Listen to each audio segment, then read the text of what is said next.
금일도 이제 코로나19 관련된 종목군들이 활발하게 움직였는데요. 액세스 바이오를 한번 보겠습니다. 제가 전에 이런 말씀을 드린 적이 있어요. 그러니까 코로나19 관련해서 관련주가 움직일 때, 처음에는 이제 확진자가 많지 않았어요. 그쵸? 한두 명 정도 시작해서 뭐 10명, 20명 천천히 늘어났잖아요. 신천지 전에는.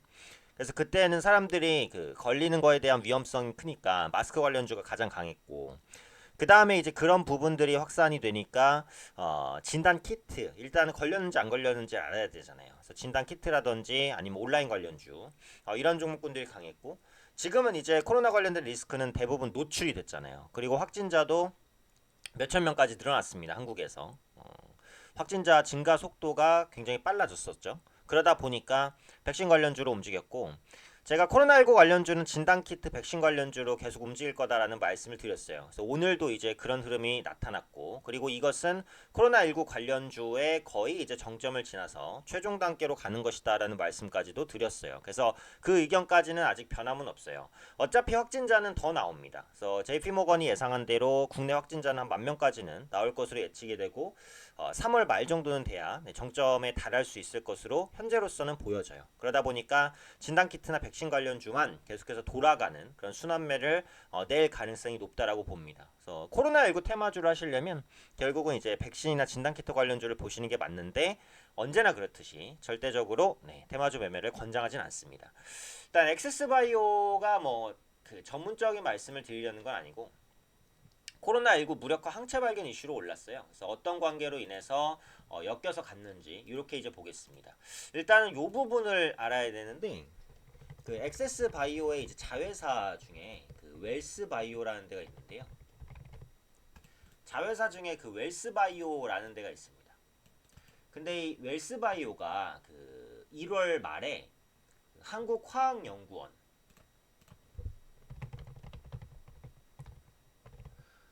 한국화학연구원 중에서 이제 신종 바이러스 융합 연구단이라는 데가 있어요.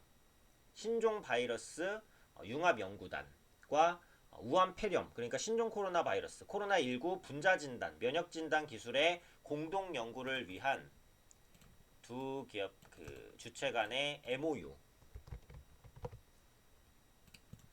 양해각서죠. MOU 체결이 있었습니다. 한국화학연구원의 신종 바이러스 융합 연구단과 코로나19 분자 진단 면역 진단 기술 공동 연구를 위한 MOU를 체결했어요.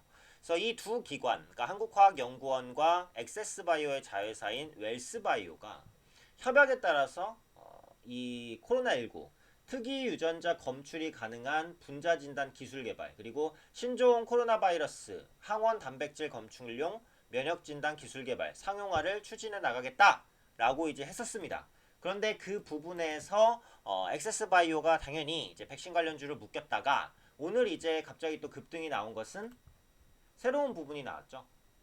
이 화학연구원, 한국화학연구원에서 그 융합연구단은 기존에 알려진 사스 중화항체 2개, 그리고 메르스 중화항체 1개가 코로나19 스파이크 단백질에 결합할 수 있다는 결과를 예측해냈다는 겁니다. 말이 조금 어려운데, 기존에 이제 사스나 메르스를 통해서, 그 경험을 통해서 코로나19 스파이크 단백질에 결합할 수 있는 결과를 예측했다는 건데, 여기서 이제 스파이크 단백질이라는 것은 코로나 바이러스가 세포 안으로 침입할 때 활용되는 단백질이라고 해요. 이걸 이제 스파이크 단백질이라고 하는데, 기존의 사스라든지 메르스에서 추출한 걸로 스파이크 단백질에 결합할 수 있는 항체를 개발할 수 있는 가능성을 열었다는 겁니다. 항체라는 것은 외부에서 인체로 침입하는 바이러스를 조금 이제 방어하기 위해서 우리 몸의 면역 반응이 만들어내는 일종의 이제 흔히 말하는 군대라고 표현하죠. 군대. 항체라는 우리 몸속에 있는, 누구나의 몸속에 있는 군대. 그래서 쉽게 표현하면 그렇죠. 사스나 메르스의 경험으로부터 이번 코로나19 바이러스를 차단할 수 있는 가능성을 열었다. 이게 이제 가장 간편한 표현입니다. 물론 이제 이런 그 항체를 발견했다고 해서 뭐 바로 백신이 나오고 뭐 이런 건 아니에요. 관련해서 임상이라든지 이런 부분 상용화 시간이 많이 걸립니다.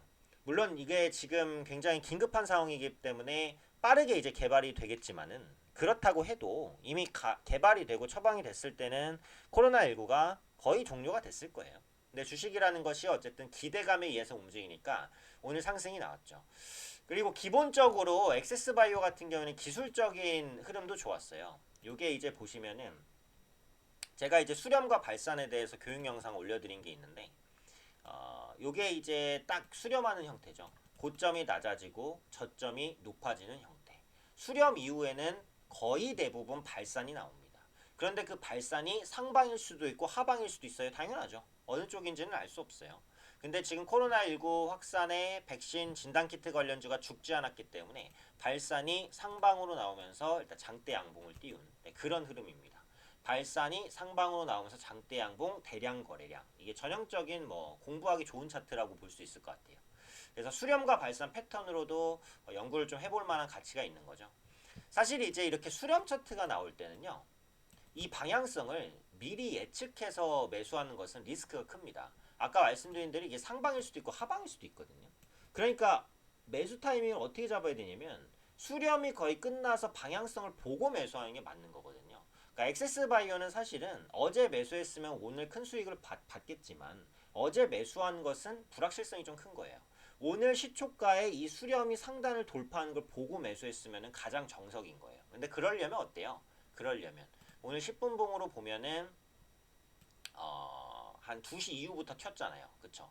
그럼 2시 이후 정도는 돼야 요거를 보고 이 고점 돌파로 매수 타이밍을 잡을 수 있는 거거든요. 그러니까 실시간으로 보시는 분이 아니라면 이건 매수 타이밍 잡기 힘들죠, 사실은. 그쵸? 이론상으로는 이제 그렇다는 거니까 공부하는 차트로도 한번 보실 만한 그 의미가 있어요. 그래서 오늘 말씀드렸고 어쨌든 이제 종합적으로 보면 그렇습니다. 백신이나 키트 관련주는 당분간은 이제 죽지 않을 거예요. 근데 그 안에서도 순환매가 계속해서 돌 것 같으니까 상대적으로 좀 덜 오른 종목군들. 오늘 보면 우진 BNG 또 이슈 나오면서 올랐잖아요. 제가 백신 관련주로 많이 말씀을 드렸던 종목인데 상대적으로 다른 종목보다는 좀 덜 올랐죠. 그래서 진단 키트나 백신주를 굳이 하시겠다라고 한다면 날라간 종목 따라가는 것은 리스크가 크니까요. 상대적으로 덜 오른 종목 내에서 계속해서 좀 종목을 추출하려는 그런 노력을 하시면 좋지 않을까 싶습니다.